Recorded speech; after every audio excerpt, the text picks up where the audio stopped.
ஆனி மாதம் முடிந்து ஆடி மாதம் தொடங்க உள்ள நிலையில் சந்திரன் வீட்டிற்கு சூரியன் வரும் இந்த அற்புதமான ஆடி மாதத்தில் ரிஷபராசிக்காரர்களுக்கு கிடைக்கும் பலன்கள், வழிபட வேண்டிய தெய்வங்கள், கவனமாக இருக்க வேண்டிய விஷயங்கள் குறித்து இந்த காணொலியில் நம்ம பார்க்க போகிறோம்.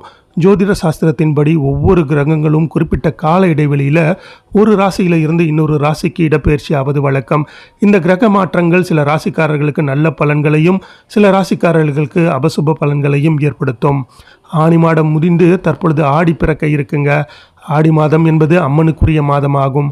ஆடியில் ஆடி திருவிழா, குலதெய்வ வழிபாடு, நல்ல காரியங்கள், உணவுகள் தானமாக கொடுப்பது, அனைத்து கோயில்களிலும் திருவிழா கோலங்கள் கொண்டாடப்படும். சூரியனின் நகர்வை வைத்து ஒவ்வொரு மாதமும் கணிக்கப்படுது. சந்திரனின் வீட்டுக்கு சூரியன் வரும் மாதமே இந்த ஆடி மாதம். ஆடி மாதத்தில் வரும் அமாவாசை மிகவும் சிறப்பானதாக கருதப்படுதுங்க.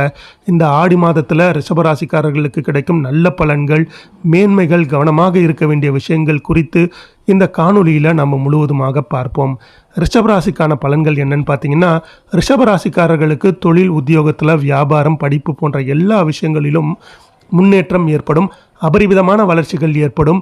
பிள்ளைகளின் உத்தியோகம், வியாபாரம், படிப்பு, தொழில் தொடர்பான விஷயங்களில் அனுகூலம் காணப்படும். குடும்பத்தில் இருந்து வந்த பிரச்சனைகள், சலசலப்புகள் அனைத்தும் பரிபூர்ணமாக நீங்கும்.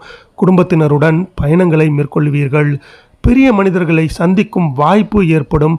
பெற்றோர், பெரியோர்களின் நீண்டகால கனவுகளை நிறைவேற்றி கொடுப்பீர்கள். பயணங்கள் சமயத்தில் புதிய அறிமுகங்கள் மூலமா ரொம்ப கவனமாக இருக்கணும்.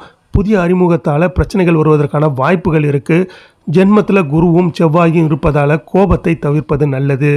கோபப்படுவது எதிர்ப்பாலினத்திடம் சர்ச்சைகளை உண்டாக்கும், பிரச்சனையை ஏற்படுத்துவதற்கு ஒரு வாய்ப்பாக இருக்கும். பதவி உயர்வில் இருந்து வந்த தடைகள் அனைத்தும் நீங்கும்.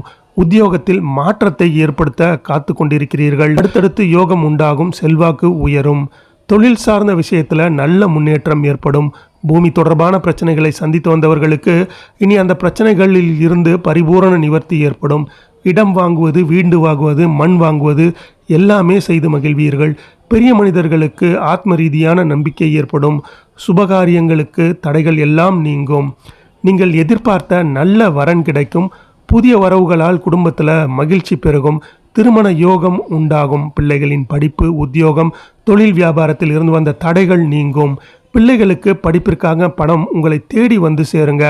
ஆடி மாதம் நல்ல மேன்மை தருவதற்கான வாய்ப்புகள் இருப்பதால் சோம்பல் தனத்தை தவிர்ப்பது நல்லது. அக்கம் பக்கத்தினரிடம் சண்டைகளை தவிர்ப்பது நல்லது அப்படின்ட்டு சொல்லப்பட்டிருக்கு.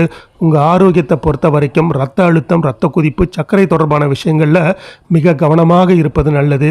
கணவனாக இருந்தாலும் சரி, மனைவியாக இருந்தாலும் சரி, அவர்கள் உடல்நிலையில் நாம் ரொம்பவும் கண்ணும் கருத்துமாக இருக்கணும். கணவனின் உடல்நிலையிலே ரொம்பவும் கவனம் தேவை. சர்க்கரை, இரத்த அழுத்த பிரச்சனைகளுக்கு மருந்துகள் உட்கொள்ளாமல் விடுவது ரொம்பவும் ஆபத்தான ஒரு விளைவை ஏற்படுத்தும். மருத்துவர்களை ஆலோசிப்பதை தவிர்க்காமல் பிரச்சனைகளை நீங்களே சந்திக்க முயற்சிக்க வேண்டாம். உங்களுடைய இஷ்ட தெய்வங்கள், குருமார்கள், மகான்கள் வழிபாடு உங்களுக்கு அற்புதமான மாற்றத்தையும் முன்னேற்றத்தையும் ஏற்படும். இந்த ஆடி மாதம் உங்களுக்கு எல்லா விதமான வளர்ச்சியும் மேன்மையும் தரும் ஒரு மாதமாக அமையும் அப்படின்ட்டு கணிக்கப்பட்டிருக்குங்க. இந்த காணொளி உங்களுக்கு பிடித்தா மறக்காமல் லைக் பண்ணுங்கள், ஷேர் பண்ணுங்கள், கமெண்ட் பண்ணுங்கள். மறக்காமல் நம்முடைய சேனலை சப்ஸ்கிரைப் பண்ணுங்கள். நன்றி நண்பர்களே.